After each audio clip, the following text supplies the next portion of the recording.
Airport પર મુસાફરોનો હોબાળો મચાવવામાં આવ્યો છે। લંડનથી આવેલ 700 જેટલા મુસાફરો હેરાન પરેશાન થઈ ગયા છે।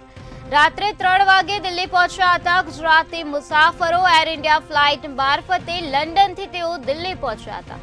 બપોરના 1 વાગ્યા સુધી ફ્લાઇટોનું શેડ્યુલ ખોરવાયું હતું। દિલ્હીથી અમદાવાદની ફ્લાઇટોનું શેડ્યુલ ખોરવાયું હતું, ત્યારે મુસાફરોને નથી આપવામાં આવી કોઈ પણ પ્રકારની સુવિધા। તો ઉત્તરાયણનો પર્વ માણવા લંડનથી ગુજરાતીઓ આવ્યા હતા, ત્યારે ગુજરાતીઓ મોટી સંખ્યામાં આવ્યા હતા। માદરે વતન એર ઇન્ડિયાની મનમાનીને લઈને ઉત્તરાયણની મજા પણ બગડી ગઈ છે। લંડનમાં વસતા ગુજરાતીઓની ઉત્તરાયણની મજા બગડી છે।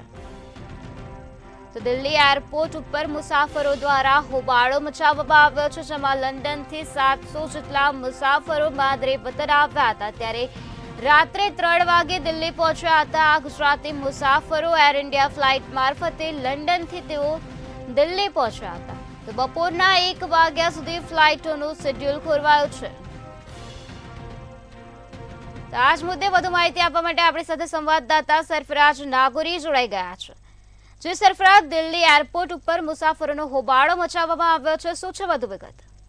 નિશ્ચિતપણે આપને જણાવી દઉં કે ઉત્તરાયણનો તહેવાર મનાવવા માટે લંડનમાં રહેતા એનઆરઆઈ એટલે કે ગુજરાતી પરિવારના લોકો લગભગ 700 જેટલા લોકો એ ઉત્તરાયણ મનાવવા માટે લંડનથી એર ઇન્ડિયાની ફ્લાઇટ પકડીને દિલ્હી અને દિલ્હીથી તેઓ અમદાવાદ આવવાના હતા, પરંતુ એર ઇન્ડિયાની ફ્લાઇટ એ દિલ્હીથી આવ્યા બાદ દિલ્હીથી અમદાવાદ માટે ઉપડી નહોતી, કારણ કે એર ઇન્ડિયાએ ફોગનું કારણ આગળ ધર્યું હતું। જો કે હજી સુધી પણ એ એર ઇન્ડિયાની ફ્લાઇટ ઉપડી હોય તેવા કોઈ સમાચાર નથી, જેને લઈને દિલ્હીમાં જ 700 જેટલા ગુજરાતીઓ અટવાઈ ગયા છે। તેમનો મકર સંક્રાંતિનો તહેવાર પણ બગડ્યો છે અને એર ઇન્ડિયા તરફથી કોઈ સુવિધા કરવામાં આવી હોય તેવું પણ જાણવા નથી મળી રહ્યું।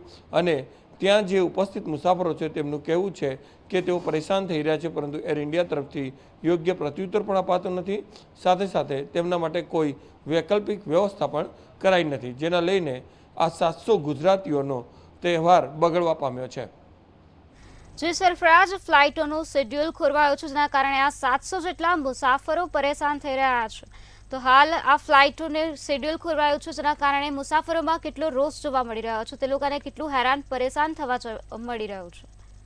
નિશ્ચિતપણે સ્વાભાવિક છે કે જ્યારે ફ્લાઇટ ઉપડે નહીં, કલાકો સુધી મુસાફરોને બેસી રહેવું પડે, યોગ્ય જવાબ ના મળે અને બે ટૂંકા રીઝન આપવામાં આવે કે ફોગ છે તો બપોરના સમયે કયો ફોગ હોય, આવા જ્યારે રીઝન મળતા હોય ત્યારે સ્વાભાવિકપણે લોકોનો આક્રોશ હોય જ, અને તેથી જ તેઓ દિલ્હી એરપોર્ટ પર એર ઇન્ડિયા વિરુદ્ધના નારાઓ લગાવ્યા છે, એર ઇન્ડિયા વિરુદ્ધ સૂત્રોચ્ચારો કર્યા છે અને જબરદસ્ત હંગામો ત્યાં જોવા મળી રહ્યો છે। મુસાફરો પરેશાન છે। મુસાફરો જે તહેવાર કરવા માટે, જે ઉત્તરાયણ કરવા માટે વતન ફરી રહ્યા હતા, તેમને વતન પરત ફરવાને બદલે હેરાનગતિ અને મુશ્કેલીનો સામનો કરવો પડી રહ્યો છે। રૂપિયા ખર્ચવા છતાં પણ તેમને પરેશાની ભોગવવી પડી રહી છે, જેને લઈને અત્યારે દિલ્હી એરપોર્ટ પર તેમના દ્વારા જબરદસ્ત વિરોધ થઈ રહ્યો છે અને ખૂબ જ આક્રોશ તેઓ વ્યક્ત કરી રહ્યા છે।